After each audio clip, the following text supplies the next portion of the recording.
Welcome back from that. Like I told you earlier, we're going to be discussing agriculture, export, the challenges, and what we need to improve. And today we'll be speaking with Asonye David, a forward-thinking entrepreneur. Now I had to pause there because I don't know if I got the name right, did I? We can just go with that. Asonye, but that's it, isn't it? Yeah, that's it. Welcome to the studio. Thank you very much for having me here. Okay, so he is a forward-thinking entrepreneur and founder of the Cheap Market Deal, a growing, and I don't think you're growing at the moment, an agribusiness platform providing crucial services across the agricultural value chain, from inputs, supplies to sales and processing. We are in a time at the moment when food security, self-sufficiency, and global trade are top priorities, and his model is not just supporting farmers locally, but also holding potentials for Nigeria's emergence as a strong player in agricultural export. As the global demand for African produce increases, how can Nigeria maximize efficient, innovative, and all the opportunities and value-added export? Well, that's what we'll be discussing and exploring in our conversation today. I have to thank you again for being part of this. Asonye, I'm getting it right. Yeah. I'm a law actually.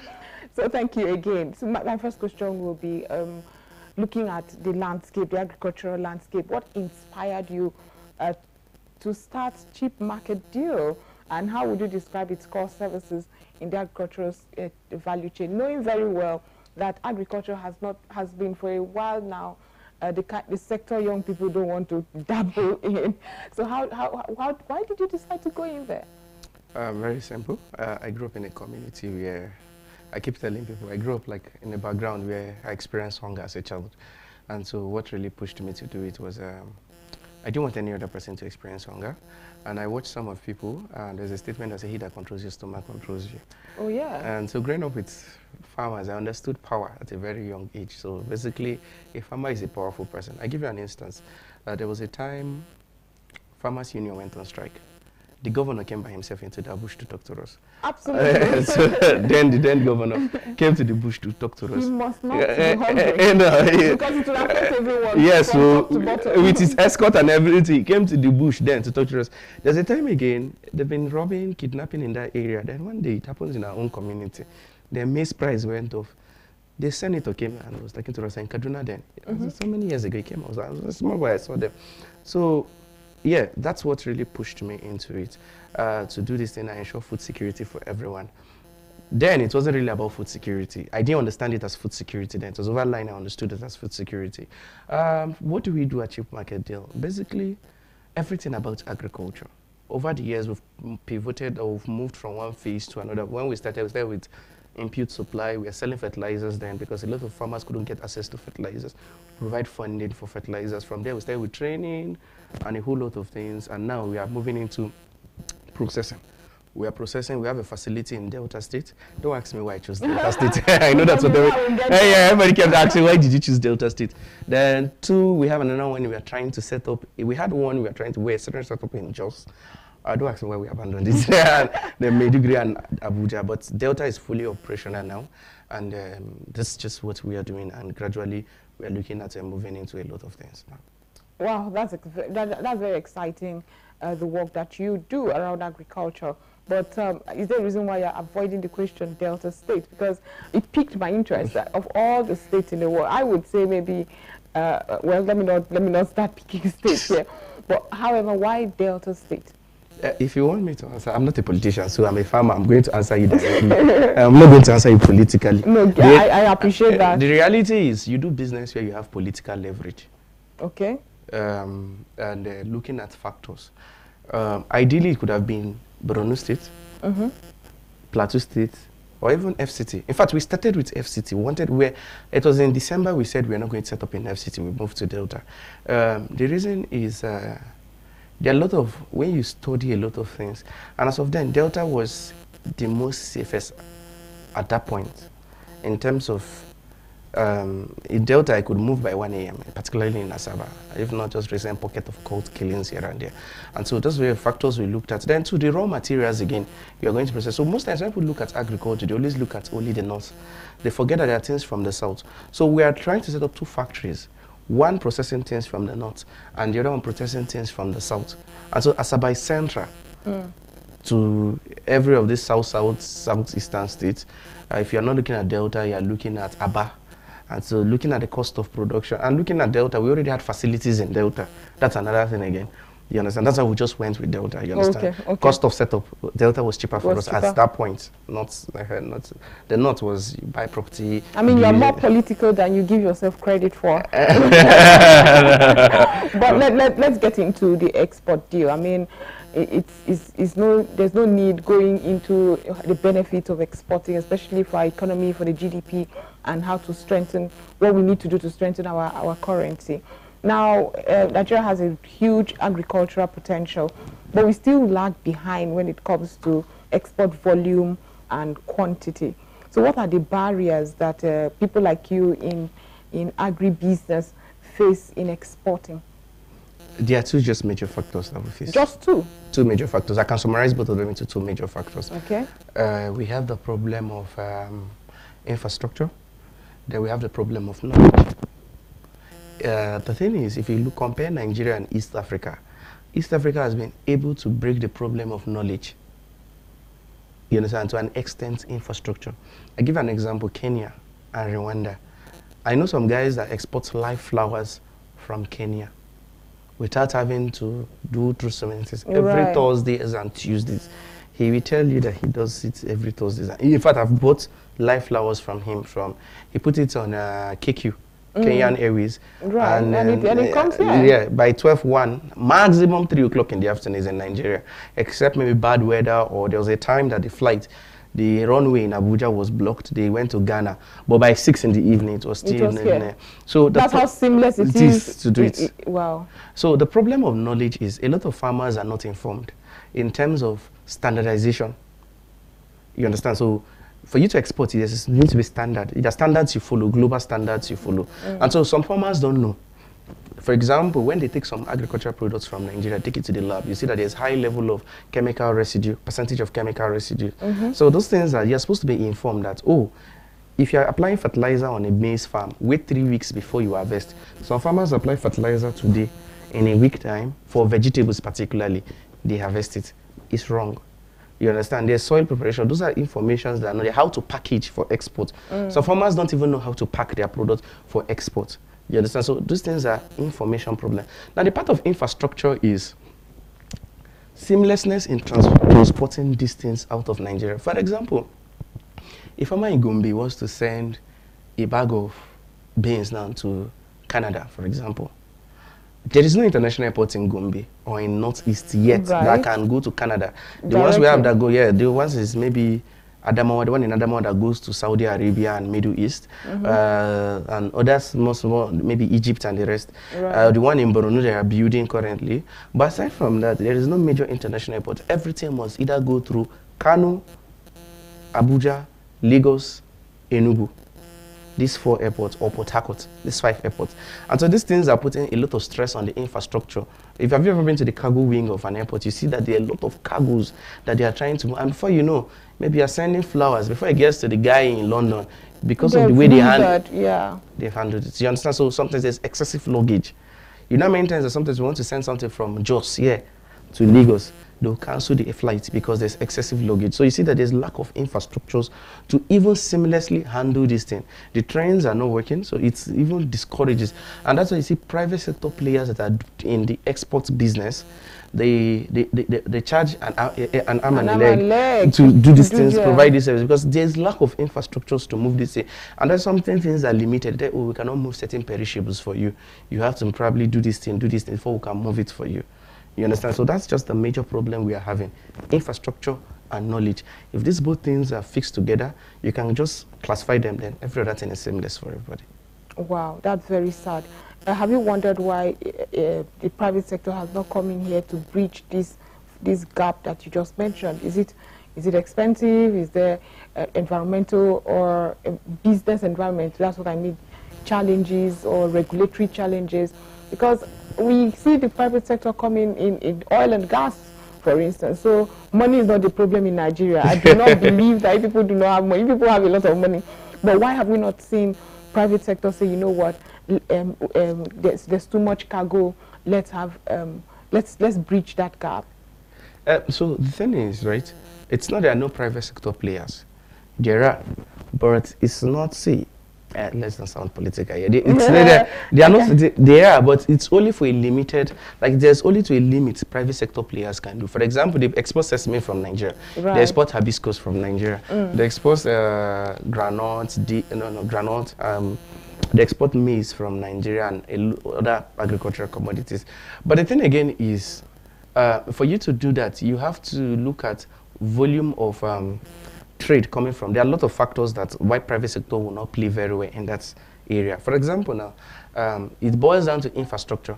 Let's say I'm a private sector player, and I want to set up, let's say, an export processing center that does that helps to process it, let's say cassava.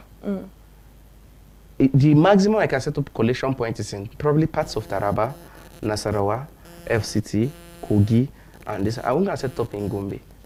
They don't do cassava there. So you see that that's basic infrastructure and do all these things are not there. Now, another again there, why private sector guys are not playing is based on interest.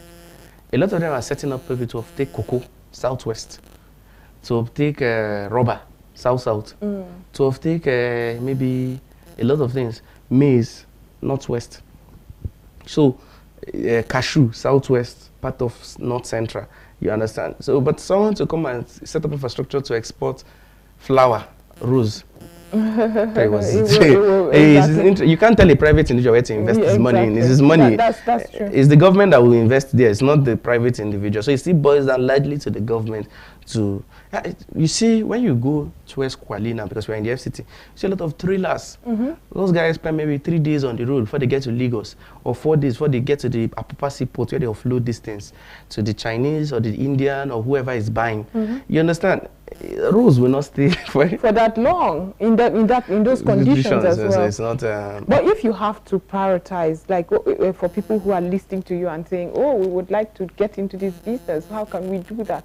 What are those products, agricultural products, you say Nigeria should prioritize so that we would benefit solely? So we are not all over the place. We are known for Kenya, is known for coffee. You know that Nigeria is known for this product.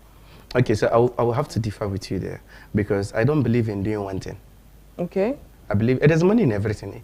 You see, let me give you an instance. I used to sell chicken shit, chicken waste.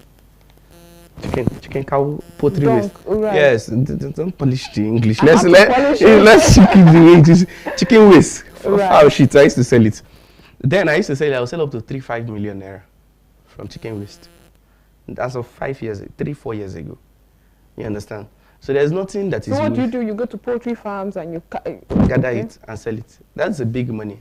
People don't know. Then I used to sell it back on 1,000. Please, who needs it? Who are the farmers? People buy it. These large-scale farmers. If you go to as organic fertilizers and soil preparation, if you go to Yobe, between Bauchi and Yobe State, Sade, Derazo, before you get to Potiskum, look at your left and right. Now those guys, they are putting chicken waste, cow dung on the ground. They will leave it there for like maybe 2 weeks, 3 weeks before they come and till the soil. So it helps to balance the soil. So those things are not. There's nothing. I have a fish pond, and I know a lot of people who come to the waste, the water, and those kind of things. So there's nothing that is a waste in this thing. But however, because of for the sake of your question, which I'm very finding difficult, you need to understand that agriculture is basically divided into 2 or 3. The crops, there's what they call cash crops, things that are majorly for industries, and the things that are everyday use. So for me to answer that now, you have to look at it from that angle. For example, now we know Nigeria used to be one of the major beans exporters those days. Right. Before issues came up, you understand? So beans will give you what you're looking for. That's if you're looking at everyday commodities now, you understand? Beans, cassava is dual use for both everyday and industrial use. So, and a lot of things, but instead of just we exporting raw materials, this is where I come in.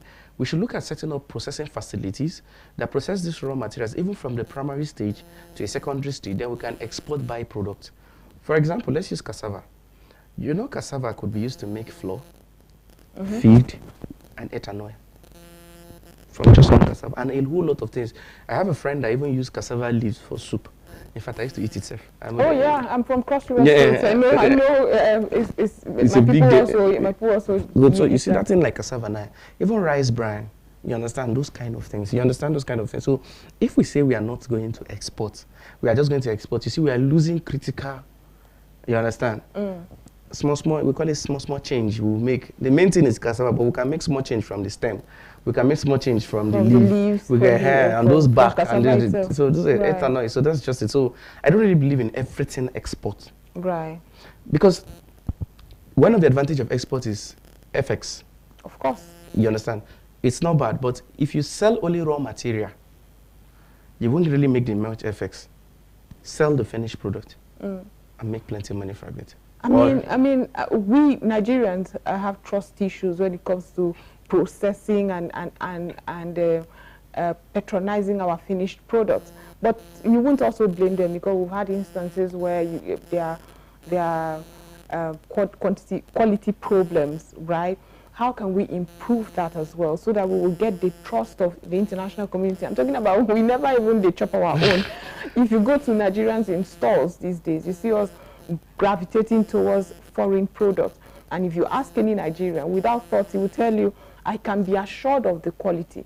Sometimes it's not even the case, but because you have it in your head that it's coming from a foreign land, there are processes, clinical trials, and proper standards that must have gone into it. How can we breach that and even advocate for patronizing our own before we now convince the world that we can export and they can have it too?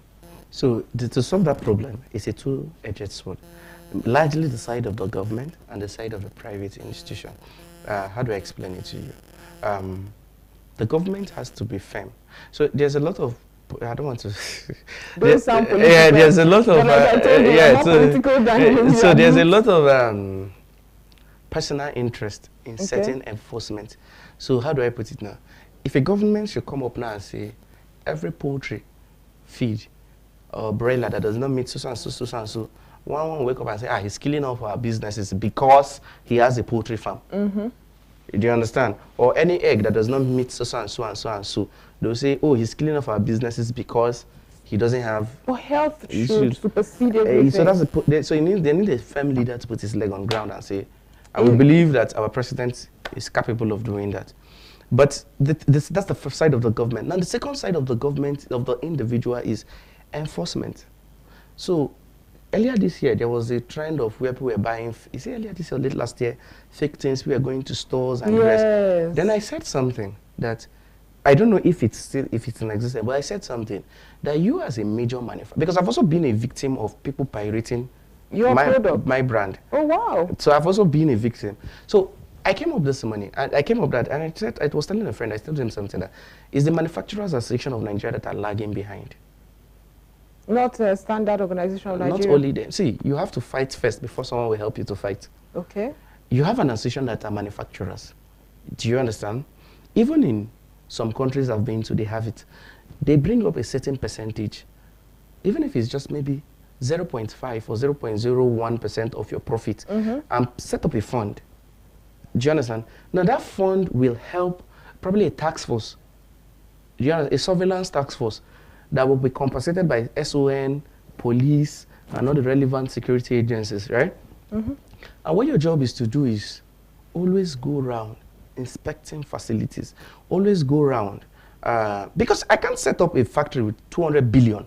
And then let it go. And let it go like that. No, so allow some pirates. No. It can't be possible. So I have to, if I'm setting up 200 billion and my factory is giving me 20 billion daily, monthly rather, I don't see a reason why I cannot bring out 20 million naira. Or sometimes even less. Less, or even 10 million naira, like a pool fund, like what we have the National Social Insurance Trust Fund, something like that, and put like pool fund. If there are like 1,000 factories that are bringing up, let's say 20 million naira, or even 1 million naira, you understand? I will set up a task force. This task force does like surveillance. Do you understand? You go, you observe, You understand? You trace.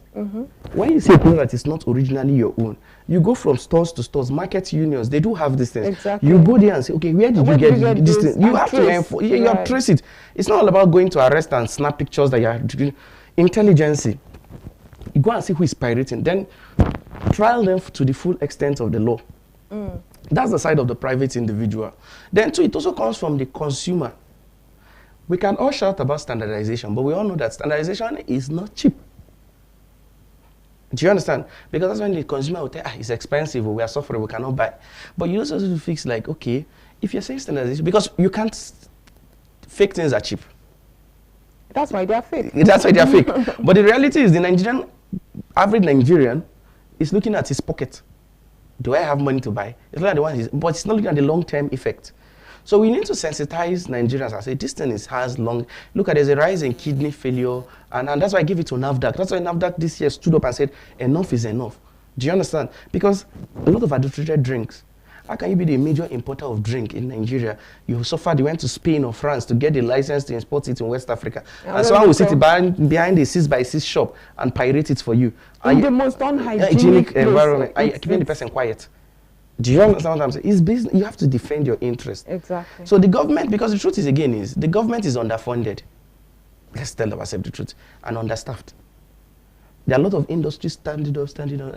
And finally, there should be no focus on revenue. They should focus on standard, because we've seen some government agencies, earlier this year they said they were going to defund some government agencies that they were not generating revenue. These are agencies that are there for compliance and standardization. They're not there to generate revenue for you. You understand? So when you try to focus on making money over standard, then you have issues. Exactly. So the government is underfunded. How many, even SON, Standard Organization Nigeria, and even NAFDAC, how many staffs do they have that can carry surveillance in one area council self? Not talk more of the whole of FCT. And before you not on it's not possible. So you're right about that. But let's get to, I know you do a lot. I rather researched you a bit and saw that you work a lot with smallholder farmers. How has that been, you being a big player? I know you're trying to be very modest, but it is what it is. So you being a big player, you work with smallholder farmers. How do you get everyone on board to give you the quality that you want? It hasn't been a challenge too. Yes, it's been a very big challenge. In fact, because of course you have to be very clear with people so that someone doesn't come and wake up and tell you, oh David, you did this to me. We've had challenges because what we normally do before was, if we've trained you, let's say you farm on our network, we've trained you, the customer comes to us and say, okay, we want to buy 1 trailer of, okay, let's say 1 basket of tomato. I just call you and say, send 1 basket of tomato, put the client's details, the client goes to pick up. Do you understand? So we've had a situation of these farmers putting in not standard stuff. And so one thing is that no matter the money, for example, I have like 17 farmers in Plateau State we no longer work with. We've given them money, but they give us quality A. They'll give you quality A mixed with quality C. And so let it go. Do you understand? So it's a lot of problem. We have a problem of insecurity, problem of funding. Remember, I'm private funded. Exactly. I'm not a government. Yeah, I'm not. Every money counts. No, every 1 naira counts. So I need to explain how I'm able to burn 100 billion naira in a year to my people. So every 1 naira counts. So at the end of the day, it still boils down to I can only do the limit of which I can do and focus on things that gives me less headache. For example, we are pivoting from perishables, direct perishables now. We're already beginning to withdraw ourselves from it because there are a lot of headaches. The farmer can give you quality product, but on the way between maybe just to Abuja, there are no proper mobile vehicles. Yeah. And so these are things. So at the end of the day, just look at that's why I say perishables are expensive. So there are a lot of things in this thing. However, we can only do what we can do, which is provide funding, train to who wants to listen. Because no matter how you like, put a microphone inside someone's ear and tell the person. This is how it's supposed to be. If he wants not to listen, he will not listen. And again, before you cut me, there's another thing again you need to understand. Every product you produce has a market for it. If like everything. Produce substandard. There are those that will tell you, I want it cheap. That's the one I want. They want to go and make big money on it. And so that's why it boils down to people, can you afford that? Everything, see, quality comes at a cost. Are you willing to pay the cost of quality? If you cannot, go for non-quality. Go for non-quality. I like that. Well, we've been discussing with, I don't want to murder your name, but I'll try. Asonye. Did I get it right? Yeah, it's fine. Asonye David, who is the founder at Cheap Market Deal. We've been talking about export, enhancing export in Nigeria to get it better. But it's time to now have him advise the Nigerian young people who want to try agriculture, who want to try export. And like when we're having that conversation back the other day, I was saying, what are the value chains? I don't want to get my hands dirty. I don't want to farm, and I don't want to be too involved. But what are the value chains around agriculture for young people who are like, I like the soft life? What is the soft life in the value chain? So for you to get into agriculture, yes, you must not be a farmer. You understand? A lot of times, so earlier, 4 years ago, someone was like, I want to invest in you. But people have unrealistic expectation. I want to give you 200 million. And then you give me in 6 months. In 6 months, you give me. When you are not a Ponzi scheme. That's why a lot of people get their hands burnt. And so it's even the money market, Nigerian economic market projection, interest rate is how much. Why should I pay you more than? You understand? Earlier this year, I was looking for funding too, because I was building the factory and I ran out of cash. And I was looking for funding from people I knew. To give, I was trying to raise 190 million naira from people I knew, and one was like, how much are you going to give me? I said, I'll give you based on the interest rate in Nigeria. I was like, no, if you can't give me 70%. One was telling me so and so for 10 years. I said, that's for your money. But the thing there is, aside from farming, there is trading. There's even knowledge. Get yourself so informed, you become a consultant in this space. There's export directly, and export is two-sided. People just think it's only moving. So export and import, you understand? So a whole lot of things are there. I used to remember I used to import fertilizers into Nigeria. Wow. You understand? So a whole lot of things are there. So export, processing, value chain, so the whole value chain addition, byproducts, what is going green, how can you bring in sustainable repackaging models, packaging models, how can you do a lot of things, marketing, what's it called? What's this called? Logistics, cold chain logistics, which is a big problem in Nigeria. So that's value you can bring. Storage facilities, you understand? Silos and so many things, private storage facilities and the rest of it. If I tell you that warehousing, it's a big problem. Okay, so we really have run out of time. Thank you so much for being part of the show. I know you're leaving Abuja soon, but we'll try to track you, even if it's going to be virtual. Thank you so much for the insight you have. I'm available this evening. I told you I'm yes. Thank you. We've been discussing with Asonye David. Why do you laugh? You're trying to pronounce it, but you're pronouncing it better. Okay. You're pronouncing it. Asonye David, the founder at Cheap Market Deal. This is where we end today's interview. But remember that Ebide is coming up next with Sustainability Pulse, where, like you always know, you get to learn about sustainability, climate change, environmental adaptability, and all that you can think of. We'll be back after that. So stay with us and enjoy. In the heart of our fields lies the future of agriculture, sustainable, innovative, and powered by smart solutions. From the rich soil of Africa to high-tech farms around the globe, agriculture is evolving to meet the demands of tomorrow. At the intersection of tradition and technology, we discover smarter ways to grow more, waste less, and harvest greener. Together, we are cultivating a future where every harvest sustains the earth and its people. Join us 9:30 a.m. Monday to Fridays on Aso TV, channel 392 DSTV, Star Times, channel 127, or YouTube live stream, GSA Initiative. Agriculture for today and tomorrow, as we share groundbreaking ideas, empowering farmers, and celebrate greenhouse solutions. Together, let's grow the future.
Sustainability Pulse with Abide, where we keep our ears on the planet, our hearts on the people, and our eyes on the future. Today's episode is one that's very dear to me, and I'm sure to a lot of people as well. We're looking inwards. We're talking about sustainability and the African identity.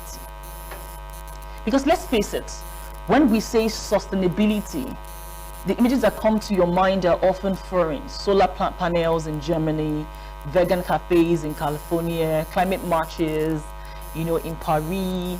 What about the calabash in Kano? What about our ancestors who built mud homes that stayed cool without electricity? What about the grandmothers who reused plastic bowls over and over? So even before the reuse was a trend or a buzzword, they reused plastics as much as possible. Let's localize this narrative. Let's reclaim our heritage as original climate leaders. Let's go first. Let's look at our global news for today. But before we delve into our news and our global snapshots, as usual, we will go on a short break and come back and give you the latest updates on where we are, what the UN is doing, what Africans report on various areas around climate. But we would delve it right into that once we return from the break. So we're going on a very short break and we'll return shortly.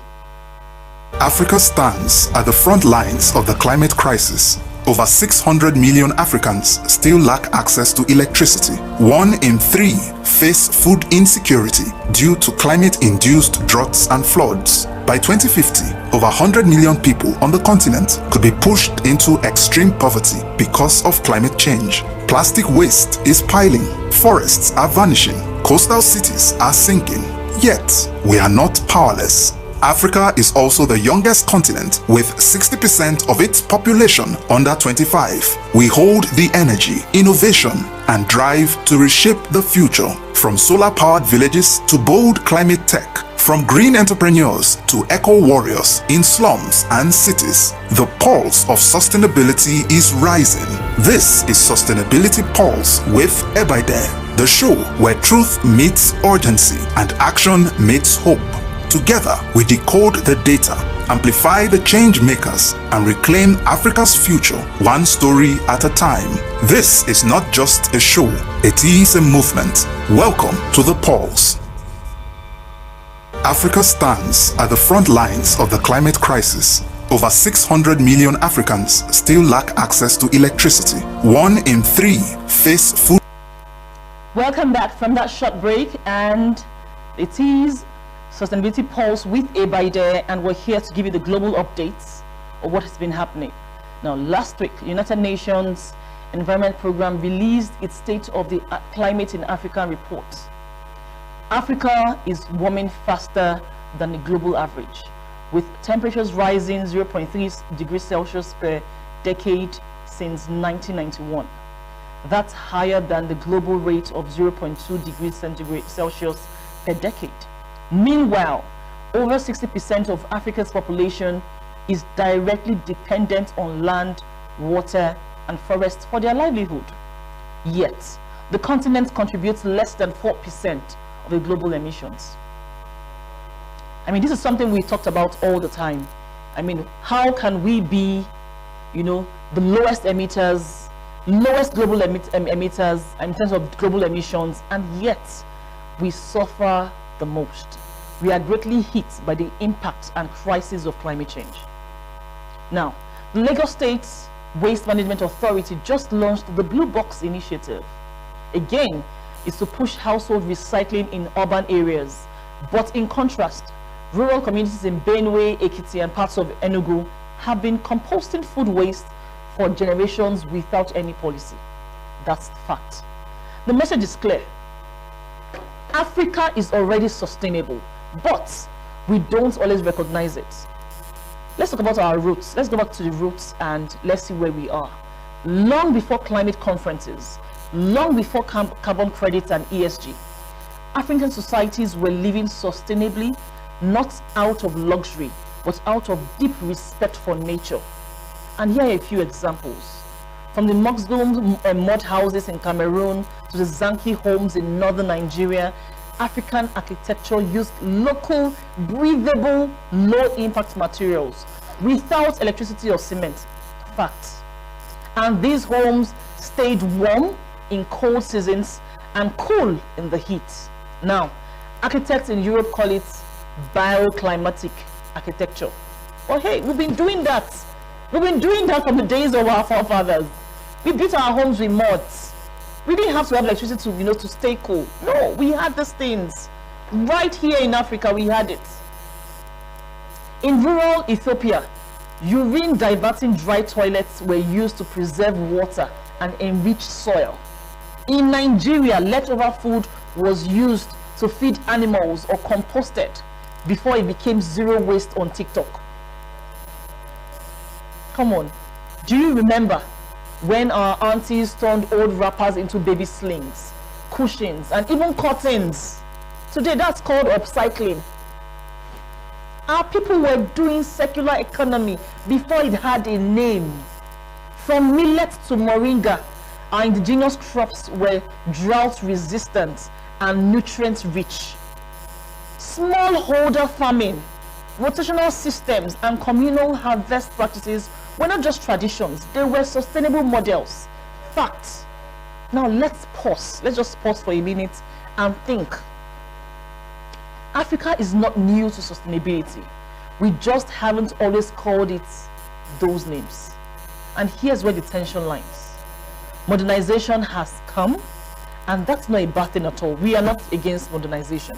But in many cases, modernity is replacing tradition instead of respecting it.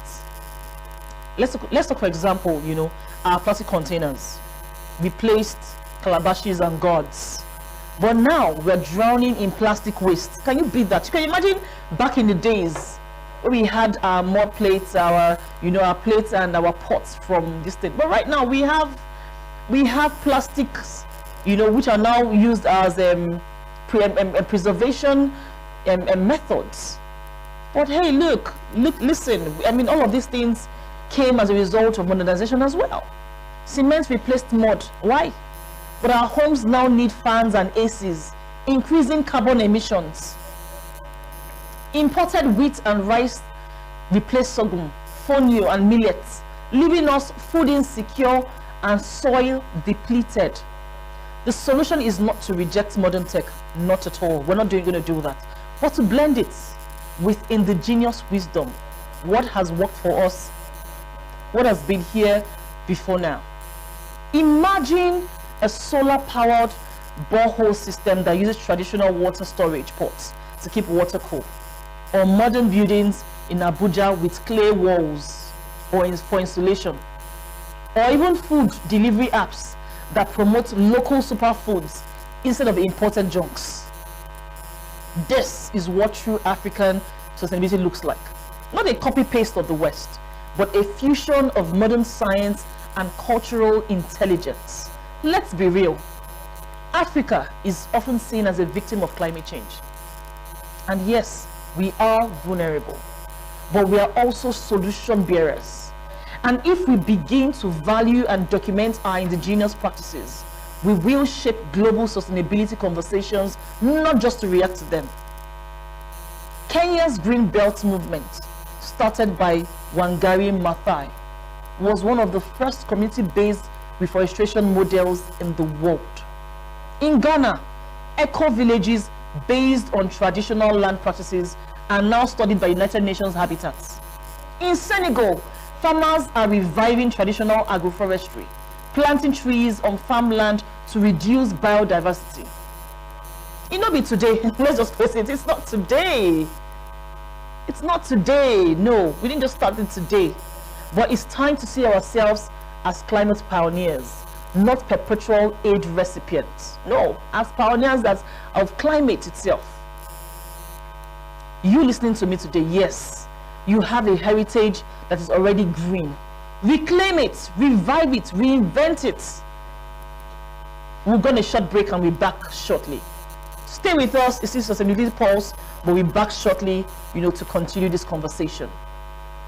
Africa stands at the front lines of the climate crisis. over 600 million Africans still lack access to electricity. 1 in 3 face food insecurity due to climate-induced droughts and floods. By 2050, over 100 million people on the continent could be pushed into extreme poverty because of climate change. Plastic waste is piling, forests are vanishing, coastal cities are sinking. Yet, we are not powerless. Africa is also the youngest continent with 60% of its population under 25. We hold the energy, innovation, and drive to reshape the future. From solar-powered villages to bold climate tech, from green entrepreneurs to eco-warriors in slums and cities, the pulse of sustainability is rising. This is Sustainability Pulse with Ebaide, the show where truth meets urgency and action meets hope.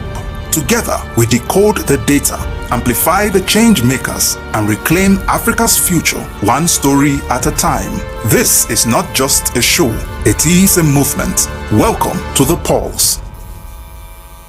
Africa stands at the front lines of the climate crisis. Over 600 million Africans still lack access to electricity. 1 in 3 face food insecurity due to climate-induced droughts and floods. By 2050, over 100 million people on the continent could be pushed into extreme poverty because of climate change. Plastic waste is piling. Welcome back from that short break, and like we're having a conversation around sustainability and African identity, and we gave spotlights, gave examples, took us back to our roots, to where we're coming from and where we are currently. But we said something just before we went on the break. It's time we reclaim it, we revive it, and reinvent it. We have a heritage already that is green. Here is our time. The time is now. We need to reclaim, revive, and reinvent. And let's look at, you know, what are the indigenous practices do you remember from your childhood? I know there's so many practices you can think of that happened as a child you can remember. Was it food storage, fashion reuse, or building styles? Write it down. What one way can you revive or modernize it in your own home now or your community? And what I simply mean is, I'm sure when you sit down and reflect, you can think of ways that you had lived sustainably growing up, or things you had witnessed, you know, as a child growing up. How can you reinvent in today's communication when it comes to implementation of the SDGs, or even implementing sustainability in the ideal form? You know, now these are the things that you need to tell your children about, tell your colleagues, your family members, talk to elders, post about it. Because every time we reclaim our roots, we actually reclaim our future. Now, sustainability is not foreign to Africa, like I have earlier, you know, talked about. We need more to remember. We just need to remember, you know, how it was, respect it, and reimagine it. And we can't stop talking about it enough. It's a lot that can be done. There's actually a lot that can be done. But how do we go about it? How do we go about it? What's the way forward? How do you reimagine that sustainability practice you lived with while growing up? How do you reimagine it? How do you reinvent? How do you reclaim it? It's not new. But guess what? It's something we can all circle back to and see how we can be part of. Let's keep talking about this. That Africa in itself is not new to sustainability. We have lived it, we have practiced it, and we're here to relive it and reimagine it and reclaim. The truth is, in as much as we are very vulnerable at this point, even as a continent, as the lowest emitters, but still, there is still a pathway on how we can revive, you know, what used to be our sustainable practices, you know, back then. It's not too late. And for people listening today, let's reclaim that culture, that climate culture we know we've so talked about. Let's reclaim it. And I'll leave you with this, really. Sustainability is not about copying others. No. And that is the misconception sometimes when you have to talk to people. It's not about copying others. It's about connecting back to who we've been and what we've always been. And we can't stop that. We can't begin to say, oh, it's not really our problem because we're not emitting as much. But guess what? We are experiencing the hazards. The impact is enormous. And we can't stop at this point. We need to keep talking, and we need to keep driving the conversation. If you're listening, like I keep saying and emphasizing, in your own small and little way, what can you do? What are the practices you can do from your home, in your office, with your family? Talk about it, share it, discuss it, simplify it. That bottle, that water bottle, it's reusable. Keep reusing it. You don't have to get the bottles that you discard easily. Reuse plastic. Refuse single-use plastic. Go to a shopping mall. Go with your bag. As simple as that. You're stepping out of your house. Switch off your lights. As basic as that. You're using water. Once you're done, you turn it off. Be cautious of the amount of water you use. As simple as that. Waste management consciousness. As simple as that. How do you dispose your waste? And these are conversations for Africans to sit down and reflect on how best we can reclaim some of these practices. How do we get to that consciousness?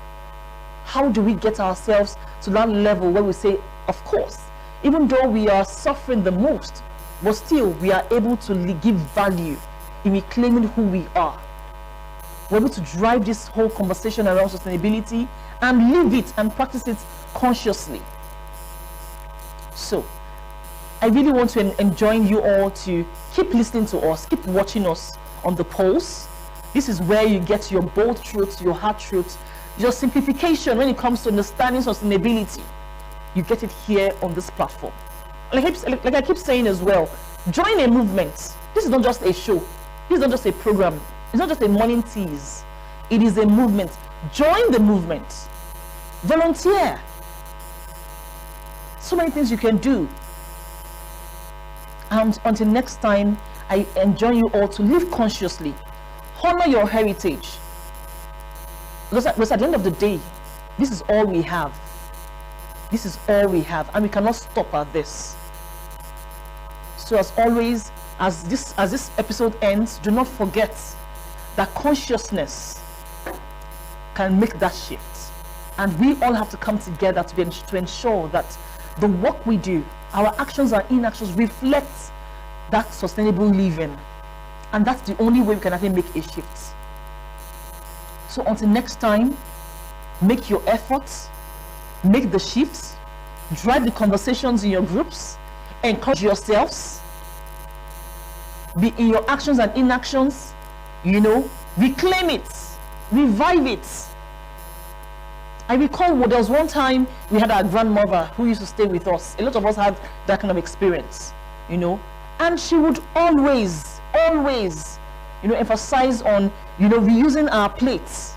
If there are plastic plates in the house, why would you go and buy another one? If you're going out to go and even buy a meal, you must hold your plate. Go with your plate. You don't have to, get a new one. And these are practices they were all used to. But now, what do? Imagine if every supermarket in Abuja decides to now sell their plastic bags instead of giving it for free. I'm very sure more than half of us listening to us today would go to that supermarket with their own shopping bags. That's what happens when we push for implementation. But we have to be conscious about it. And until next time, like I keep saying, live consciously, honor that heritage, go back to those old practices where we're conscious enough to ensure that we didn't encourage waste. No, let's reinvent it, let's reimagine it, let's go back to our roots. Africa as a continent is not new to sustainability, and so it's something we can actually reclaim. But as we move on from this episode, I'm re-emphasizing again, I am pushing for it again, I am saying it again and again. We have to learn to live consciously. We have to ensure that sustainability is the heart of everything we do. And until next time, stay with us Mondays and Wednesdays, 9 a.m.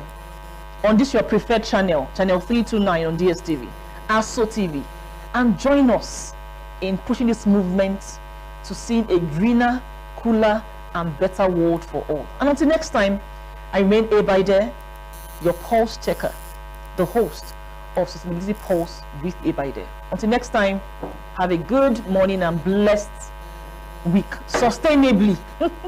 Yeah, have a good day.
That was Sustainability Pulse with Abaide. As usual, she did justice to what's going on around the world, how you too can be part of this drive to protect our earth.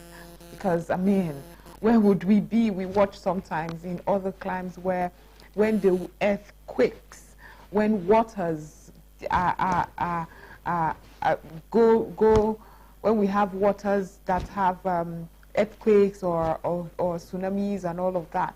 We talk about these environmental challenges in other parts of the world, and we're gradually getting it here in Nigeria, where flooding is happening, drought at the other end. We really, really, really need to be very environmentally cautious. And that's what Abaide does for us all the time. So it's time to move on now to discuss agriculture. Like you already know, Daniel Black and his team would always give us those very important agricultural tips where you get to learn about how you can be self-sufficient or just contribute to Nigeria's agricultural drive for food security.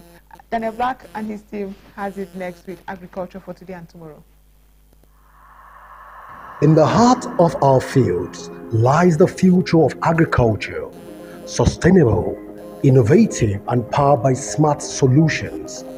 From the rich soil of Africa to high-tech farms around the globe, agriculture is evolving to meet the demands of tomorrow. At the intersection of tradition and technology, we discover smarter ways to grow more, waste less, and harvest greener. Together, we are cultivating a future where every harvest sustains the earth and its people. Join us 9:30 a.m. Monday to Fridays on Aso TV, channel 392 DSTV, Star Times, channel 127, or YouTube livestream, GSA Initiative. Agriculture for Today and Tomorrow, as we share groundbreaking ideas, empowering farmers, and celebrate greener solutions. Together, let's grow the future.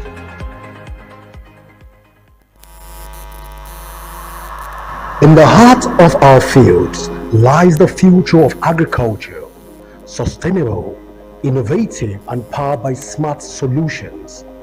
From the rich soil of Africa to high-tech farms around the globe, agriculture is evolving to meet the demands of tomorrow.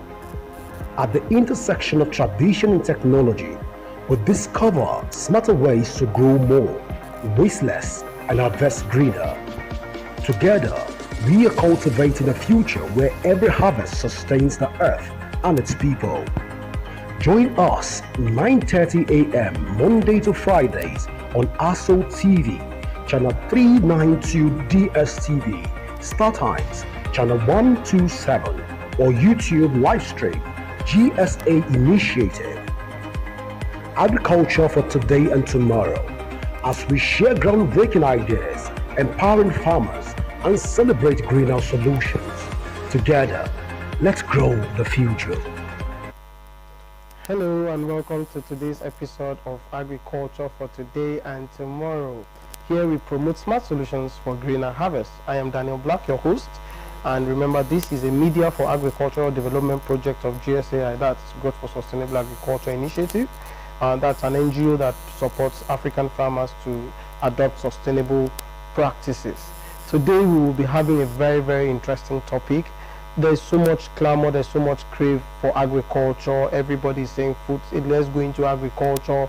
Everybody's saying agriculture is the next goal and all of that and all of that. But have we taken into consideration the mental drain, the mental energy needed to go into the field of agriculture, where we provide food, where we nurture crops and livestock from tenderness to maturity, and then make sure food is available.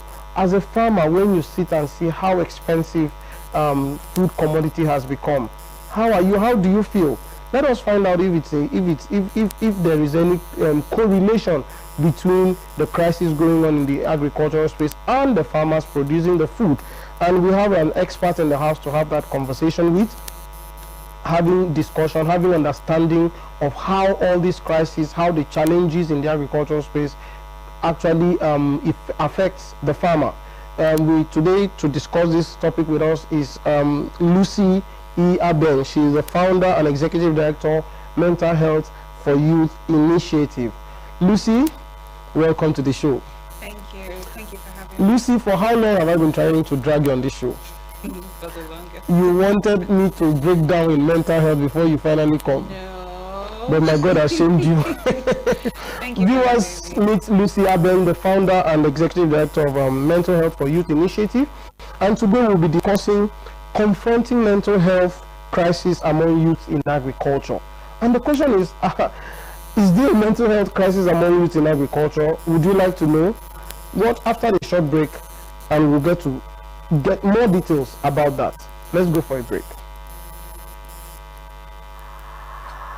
In the heart of our fields lies the future of agriculture, sustainable, innovative, and powered by smart solutions.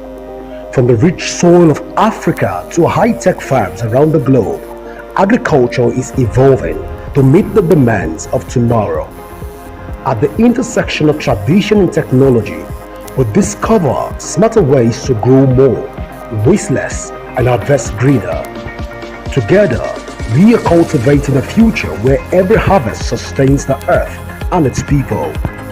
Join us. Welcome back from that short break.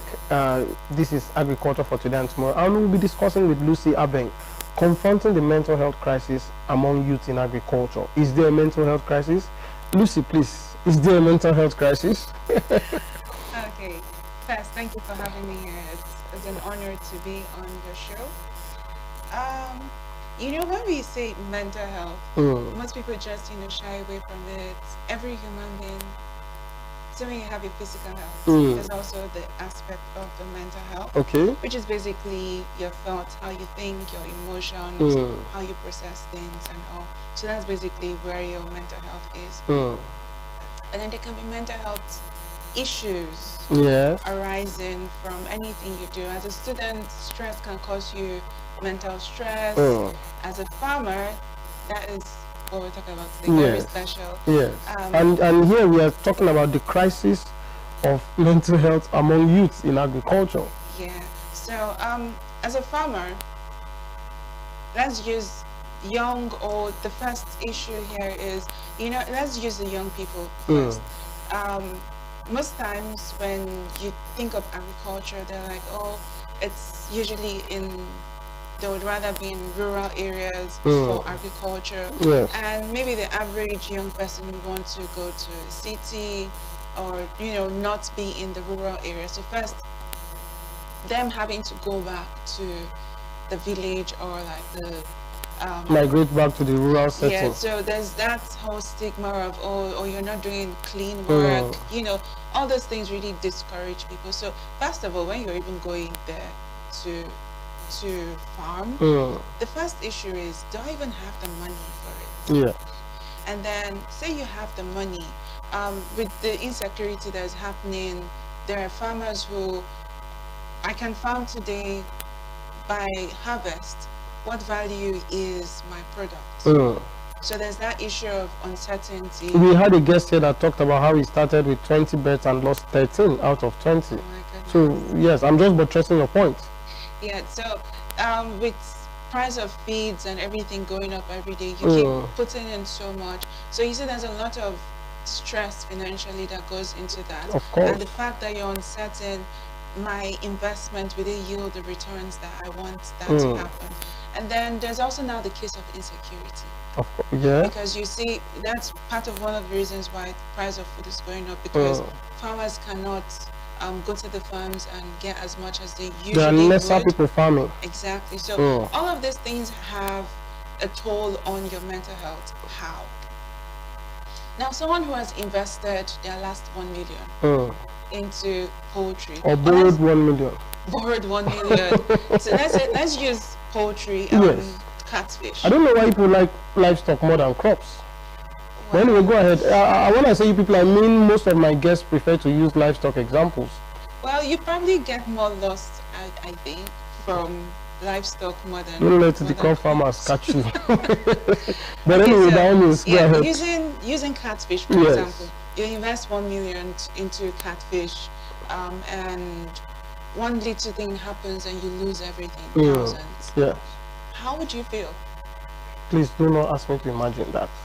Do you get? So it would have, especially when the person is probably just starting, they don't have the right information, it would have a toll on you. You would feel sad probably for a long period of time. Someone can lose all of their investment, and that's depression. Yeah. Now, someone who is in the bush, the crop farmers, and they get attacked by bandits. For every time they want to go to the farm, they'll probably have this fear that hope I'll they come may back be alive. attacked again. Yeah. You know, and just imagine someone going through that for the period of tilling till harvest, and the person, okay, after now I'm not going to do. But one way or the other, that's trauma of having to, am I going to die today? What's going to happen? That can actually have a mental toll on the farmer. Wow. So something called post-traumatic stress disorder, where you keep reliving what's happened before. A traumatic event has happened before, even after it has happened. So you see, or even anxiety, where you just keep having irrational fears. There's a whole lot of that going around. Yeah, so where it comes to the state of the farmers and their mental health, there's a very big correlation. Wow. Since you were asking. Yeah, thank you. And yeah, you've thrown a very serious light on this. You've brought it to the consciousness, and I'm sure that my viewers would accept that most of the things, of course, in Nigeria we take a whole lot of things for granted. But you know, when the way you've put it out, you've listed them out, some of the things that would really take a toll on the mental health of young people or basically any farmer. So, but of course, we have you have highlighted these, you've brought them out. So the question now is, what do we do? Is for the fear of having a mental health breakdown, should we not farm anymore? What would be? Of course, the topic here is confronting. So how do we confront this? So first is being aware, which is what we are trying to do here. Exactly. So having that consciousness of that this thing is likely going to influence or affect my mental health. That awareness helps you to, you know, manage the emotions. So first, as an individual, knowing that, okay, I'm feeling this way because this has happened before, and this is probably why I'm feeling this. So it's maybe a case of you trying to talk yourself into, okay, this has happened before. Times have changed, so maybe I should try and push past it. Or with information, you know that what I'm going through is more than myself. I need to speak to someone. I need to speak to a professional, or even someone I trust. Because most times when you share what you're feeling with someone else, sometimes even when you're speaking, it begins to make sense to you. Like, oh, so this is what's wrong. And then sometimes you just need a listening ear, someone who actually cares to listen. When you're able to speak to someone around you, that helps with the right information. I'm looking from the government and even NGOs perspective. It's really just when you're planning your initiatives for farmers, and people in the rural area, it's good to just include the mental health component, Okay. because if someone is mentally sound, they're more productive. Oh, of course. And sorry, just hold that thought. You know, from what you mentioned, I now notice that sometimes the farmer may fail for the first time.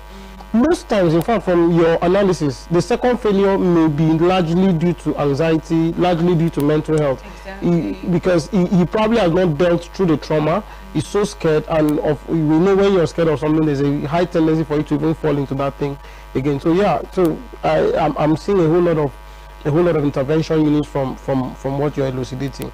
So now you've talked about being aware, and you've talked about talking through some of these things, but you also understand that we have a large population of farmers who are in quote illiterates, who are in quote poor, and most times their basic focus is daily living, daily survival, how to survive.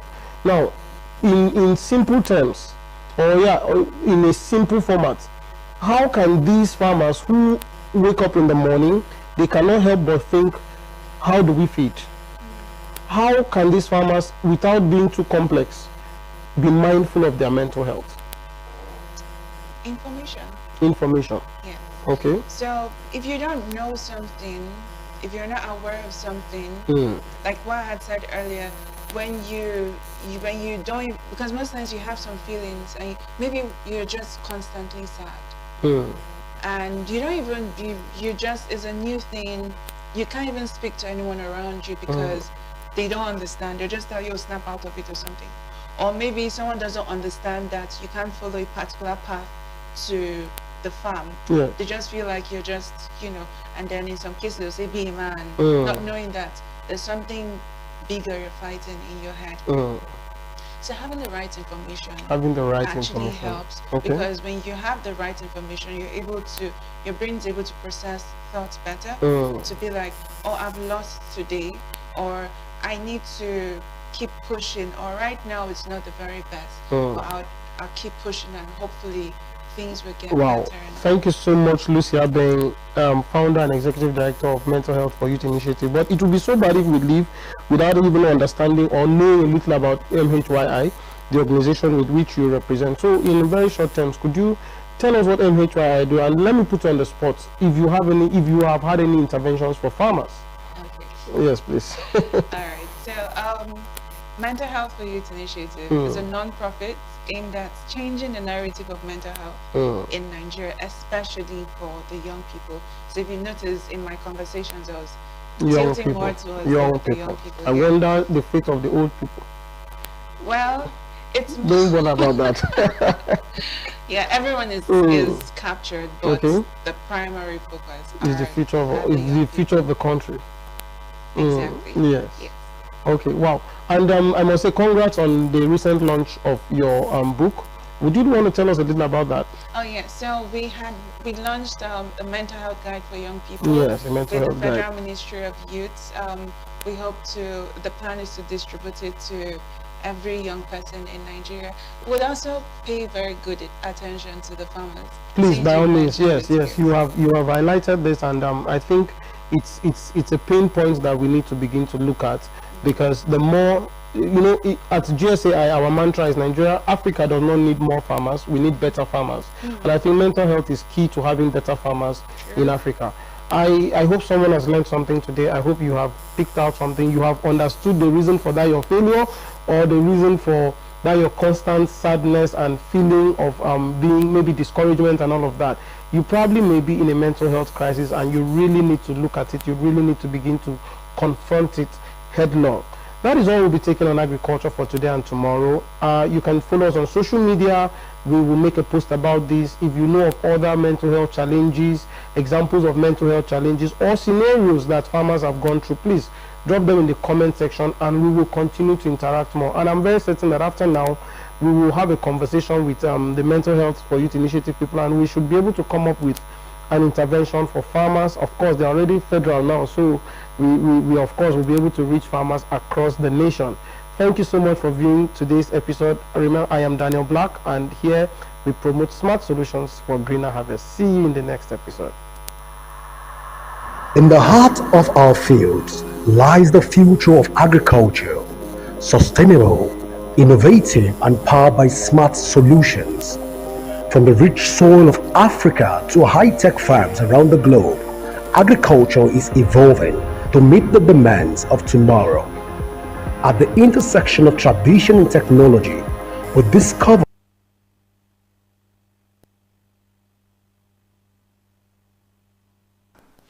Thank you so much, Agriculture for Today and Tomorrow, for that very important segment. But this is where we end today's edition of Aso Morning. I am Dr. Joy Asonye saying, have a wonderful week. I know it's Monday. A lot of people are grumpy because you would have extended weekend if you had the time or opportunity if you were president. But get to work. It's time for everything. I hope you get a productive day today. And rest assured, we'll be back tomorrow with so much more, your newspapers and insightful, impactful interviews as well. Have a wonderful day.